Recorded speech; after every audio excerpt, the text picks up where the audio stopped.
The people who changed you the most weren't necessarily the ones who stayed the longest. That's the first thing worth sitting with. When you look back at your life honestly, really trace the moments where you became someone different than you were before. You'll often find they didn't come from the people you expected, not the ones who loved you steadily for decades. Sometimes it was a stranger you knew for 6 months, a teacher you had for 1 semester, a person who wounded you so deeply that you had no choice but to become someone new to survive them. Carl Jung understood something about human relationships that most people spend their entire lives misunderstanding. He wrote that the meeting of 2 personalities is like the contact of 2 chemical substances. If there is any reaction, both are transformed. And that single observation, once you really absorb it, changes the way you understand every important encounter you've ever had. Because it means the people who change your life aren't chosen by your preferences. They're chosen by chemistry, by something reacting in you that you didn't consciously agree to.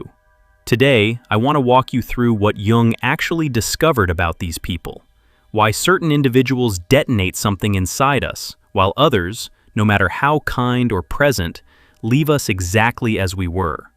I am going to show you why the ones who transform us are so often the ones we didn't choose, sometimes didn't even like, and why that reaction, painful as it frequently is, might be the closest thing to destiny that psychology has ever described. Because if someone recently walked into your life and nothing has felt the same since, there's a reason it hit you the way it did, and it has almost nothing to do with them. Start with the chemistry, because that's the whole foundation. When Jung compared 2 people meeting to 2 substances making contact, he wasn't being poetic for its own sake. He was describing a real mechanism. Put certain compounds next to each other and nothing happens.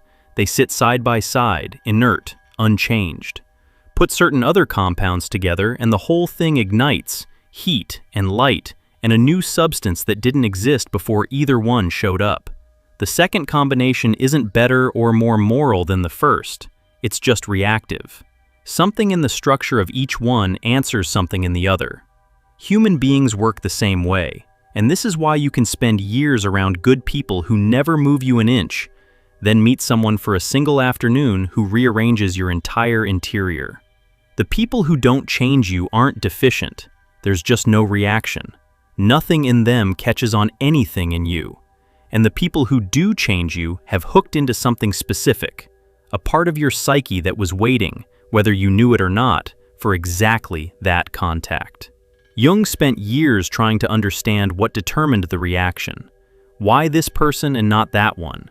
Why the intensity you feel towards someone often has no logical relationship to who they actually are or how long you've known them. And what he found runs directly against the romantic story we tell ourselves about connection. We like to believe we're drawn to people because of their qualities, their warmth, their intelligence, their character. But the people who genuinely transform us are usually carrying something that belongs to us, something we've lost, buried, denied, or never been allowed to live. This is where projection comes in, and projection is the engine underneath almost every life-changing encounter you'll ever have. Jung discovered that the parts of ourselves we can't access consciously don't disappear. They get cast outward, like light thrown from a projector onto a screen. And when we meet a person who happens to fit the shape of what we've disowned, we see it lit up in them. We think we're responding to who they are. We're actually responding to a piece of ourselves we haven't been able to hold. Think about the person you found magnetic in a way you couldn't explain. The one who seemed to have a freedom you didn't, or a boldness, or a softness, or a capacity for anger you'd never let yourself feel. You weren't drawn to them randomly. You were drawn to a quality you'd exiled from your own life, now walking around in someone else's body. The intensity of the pull was the intensity of your own hunger to reclaim what you'd lost. That's why it felt like recognition, because in a sense, it was. You were recognizing yourself. This is the uncomfortable truth about attraction and about the people who change us. Much of what we feel toward them isn't really about them at all. It's about the unlived parts of ourselves they happen to be carrying. And this is why these encounters are so transformative, because the person becomes a doorway back to something in you that got locked away, usually in childhood. usually because the world you grew up in didn't have room for it. Jung had specific terms for the deepest versions of this. He noticed that people are often profoundly, sometimes catastrophically drawn to figures who embody what he called the anima, or the animus, the inner feminine in a man, the inner masculine in a woman, the contrasexual image each of us carries in the unconscious. When you meet someone who matches that inner image closely enough, the reaction can feel like fate, like you've known them forever, like the universe arranged the meeting. What's actually happening is that they've activated an image that's been living in you your whole life, and your psyche can't tell the difference between the person in front of you and the archetype they've triggered. That's why the people who change our lives so often arrive with this quality of inevitability, this sense that meeting them was written somewhere. It doesn't feel like an ordinary event. It feels like a collision with meaning itself. And Jung would say that feeling isn't a delusion, it's information. It's telling you that this contact has reached down into the deepest layer of your psyche, the layer where transformation actually happens, not the surface where casual relationships live and die.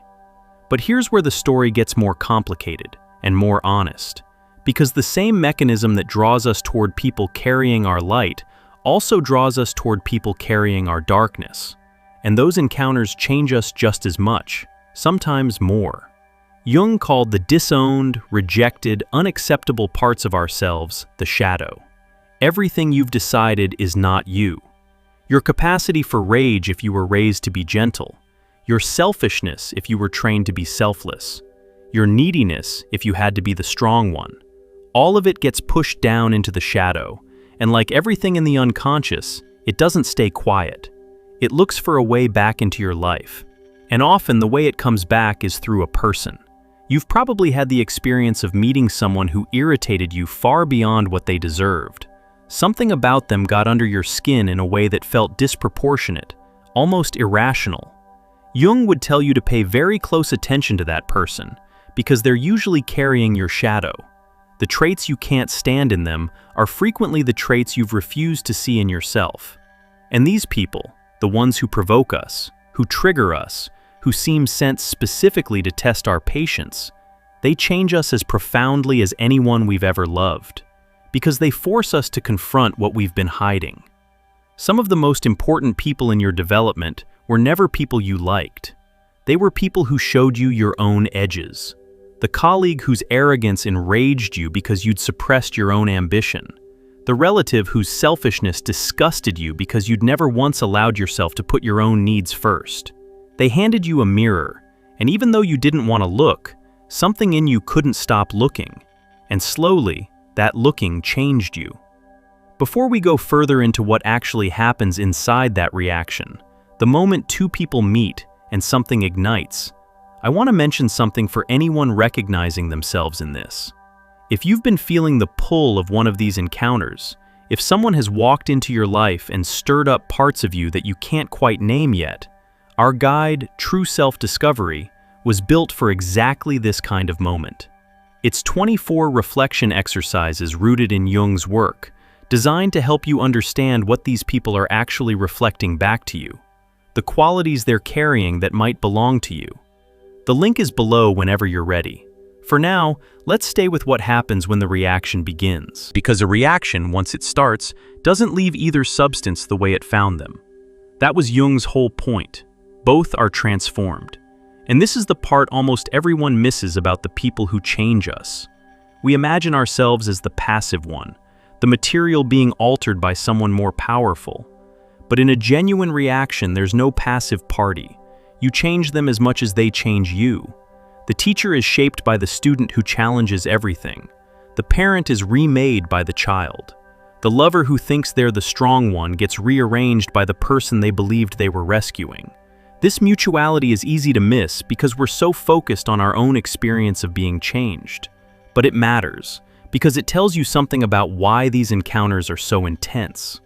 When you meet someone and feel that unmistakable charge, part of what you're feeling is the recognition that you're about to be altered, and part of it is the recognition that you're about to alter them. Two closed systems suddenly opening to each other. That's threatening at a level below thought. It's why we sometimes run from the very people who could change us most. Some part of us knows that if we let the reaction happen, we won't come out the other side the same person, and there's no undo. Jung watched people flee these encounters constantly. Someone would arrive at the threshold of a relationship that could have transformed them, feel the heat of it, and retreat. Back to safer people. People who didn't react with them. People they could be around for years without ever being changed. And there's a genuine comfort in that. The inert relationship asks nothing of you. It doesn't demand that you dismantle any part of yourself. It lets you stay exactly who you've always been. Many people choose a whole life of these safe, non-reactive connections and call it stability. But something in them usually knows. There's a particular ache that comes from having stood at the edge of a transformative encounter and walked away. Jung saw it in patients who arrived in midlife with everything supposedly in order and this hollow sense that they'd missed something. Often what they'd missed was a person, someone who could have changed them, whom they turned away from because the reaction felt too dangerous. And the not knowing of who they might have become haunted them more than any concrete loss. So what does the reaction actually do when we let it happen? What changes? Jung's answer is that these people crack the persona, the polished, socially acceptable self we construct to move through the world. The persona is functional. It gets us approval and safety and belonging. But it's a mask, and over time we forget we're wearing it, until it becomes a kind of prison with very comfortable walls. And the people who change us are the ones who somehow see behind the mask, or who provoke a reaction strong enough that the mask slips. You know the feeling of being truly seen by someone. It's exhilarating and terrifying in equal measure. Most of our relationships are conducted mask to mask, two personas performing for each other, never actually making contact. Then someone comes along who looks past the performance to the person underneath, and the effect is seismic. Because it turns out you've been starving to be seen without knowing it, and once someone has seen the real you, the mask becomes much harder to keep wearing. That's transformation. That's the reaction burning away the constructed self so something truer can breathe.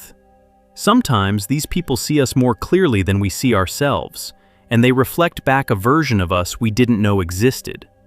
A mentor who treats you as capable before you feel capable, and in the space of their belief, you become what they already saw. A person who names a gift in you that you'd been too afraid to claim. These encounters don't add anything to us that wasn't already there. They give us permission to become what we were carrying all along. The reaction releases it. And sometimes, the transformation comes through rupture rather than recognition. This is the hardest version to accept, and Jung didn't shy away from it. Some of the people who change your life most completely do it by breaking your heart, betraying your trust, or leaving a wound so deep that you have to reorganize your entire self around it. We don't want to include these people in the story of who shaped us. We'd rather believe our transformations came from love. But the psyche doesn't discriminate between the reactions that feel good and the ones that nearly destroy us. It only cares whether transformation occurred. The person who betrayed you taught you where your boundaries had been missing. The one who abandoned you forced you to build a self that no longer depended on being chosen. The relationship that collapsed showed you patterns you'd been blind to for a lifetime. None of this excuses what was done to you or makes the pain acceptable. But Jung would insist on the honest accounting. These people changed you, and in some cases they changed you into someone stronger, deeper, and more real than the version they found. The reaction was violent. It still transformed the substance. This is why Jung spoke about these encounters with a seriousness that bordered on reverence. He believed that certain meetings carry the weight of what he called synchronicity, a meaningful coincidence, a moment where the inner world and the outer world line up in a way that can't be explained by cause and effect alone. The person shows up at precisely the moment you were ready to be changed by them. Not before, when you would have been immune. Not after, when it would have been too late. Right when the reaction was possible. And that timing, Jung thought, was not random. You can probably feel the truth of this in your own history. The people who changed you tended to arrive at thresholds, moments when you were already coming apart, or already outgrowing your old life, or standing at some invisible edge. They didn't cause the transformation entirely on their own. They were the catalyst that met a substance already primed to react. Show up to the same person a few years earlier and nothing might have happened. There was a readiness in you, and they were the contact that ignited it. This reframes everything about how we understand the timing of our lives. The person who changed you didn't appear by accident, and they didn't appear only because of who they were. They appeared because you were ready to become someone new, and your readiness, in a sense, called them forth. Jung believed the psyche has a way of arranging its own encounters, that when we're truly prepared for transformation, the agent of that transformation tends to show up. Not through magic, through a deeper patterning that connects our inner state to the events of our outer life. And this leads to something that might be the most important part of the whole picture, the part that turns this from an interesting theory into something you can actually live. If the people who change us are drawn to us by what we're ready to become, if the reaction depends as much on our own readiness as on them, then the way to invite these people into your life isn't to search for them, it's to become someone ready to react, to do the interior work that makes you combustible, because inert substances don't attract reactions, they just sit there. The people who never seem to meet anyone who changes them are often, without knowing it, closed systems. They've sealed themselves off so completely, protected themselves so thoroughly, that no reaction is possible. Nothing can get in. And so life-changing people pass right by them, or arrive and find nothing to catch on, and leave them exactly as they were. It looks like bad luck. It's usually a kind of self-protection that's worked too well. Opening yourself to being changed means tolerating the vulnerability of the reaction. It means being willing to let someone see behind your mask, to let someone provoke your shadow, to let someone reflect back parts of you that you'd rather keep hidden. It means accepting that you can't control who these people will be or whether they'll stay. The person who transforms you might be the love of your life, or might be someone who's gone in a season. The reaction doesn't come with a guarantee of duration. It only offers transformation, and transformation is enough, because the change remains long after the person is gone. Jung understood that we don't get to keep most of the people who change us, and that this is one of the quiet sorrows of being alive. They do their work in us, and then, often, they leave, or we leave, or life pulls the two substances apart. But what they catalyzed doesn't leave. The new substance created by the reaction is permanent. You carry the people who changed you inside you forever, not as memories exactly, but as parts of who you now are. The boldness you learned from one, the self-respect you built after another, the capacity to love that someone cracked open in you before disappearing. This is worth remembering when you grieve one of these people. You're not only mourning their absence, you're living inside the version of yourself they made possible. In a strange way, they never fully leave, because you became partly them, and partly a self that could only exist because they passed through. The contact is over. The transformation is still walking around in your body, making choices, loving people, being alive. And here's the turn that changes how you'll walk through the rest of your life. If you've been transformed by the people who reacted with you, then you are, right now, a catalyst for someone else. You are one of the people who will change another person's life, whether you ever know it or not. Somewhere there's a person primed to react, and something in you fits the shape of what they've lost, and your contact with them will ignite something they'll carry for the rest of their days. You might never find out. Most of us never learn whose lives we altered. But the reaction goes both ways, always. To be changed is also to change. This means the way you show up to people matters more than you can measure, not because you should perform some inflated version of importance, but because you never know when you're the substance that will react with someone standing at their own threshold. A word said at the right moment, a moment of genuine seeing, a refusal to let someone stay hidden behind their mask. You could be, to a person you barely notice, the encounter they'll trace their whole transformation back to. Jung's chemistry runs in every direction at once. For anyone feeling all of this stir something, the recognition of the people who changed you, the sense of a reaction happening in your life right now, the question of who you're becoming through these encounters. That's exactly the terrain our guide True Self-Discovery was built to help you cross.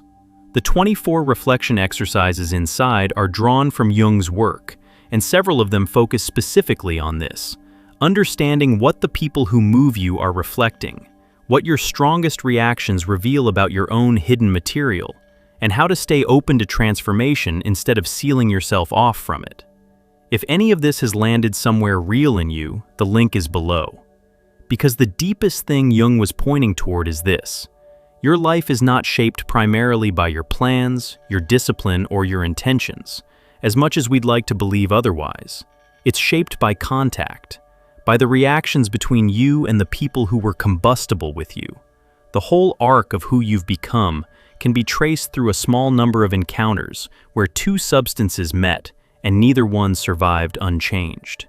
Everything else, the years of routine, the relationships that never reacted, the safe and stable connections, that's the background. The transformations happened in the collisions. So when you look back over your life and try to understand how you got here, don't only count your choices, count the people. The ones who lit something, the ones who wounded you into becoming someone new, the ones who saw behind the mask and made it impossible to keep wearing, the ones who carried a piece of you that you'd lost and handed it back without ever knowing they were doing it. They are the true chapters of your story, and most of them weren't chosen by you. They were chosen by the reaction. And when you look forward, don't spend your life searching for these people as though they're hiding somewhere waiting to be found. Become someone the reaction can happen to. Do the work that makes you open, that unlocks the parts of you sealed away in childhood, that dissolves the walls you built to stay safe. Because the person ready to be transformed is the person who meets the people who transform them. The readiness comes first. The encounter answers it. Somewhere ahead of you right now, there's a person you haven't met yet who is going to change everything. You won't see them coming. They won't announce themselves. They'll arrive looking like an ordinary human being, a coworker, a stranger, someone introduced to you in passing on a day you'll otherwise forget. And something in them will catch on something in you, and the reaction will begin. And years later, you'll understand that your entire life bent around that contact.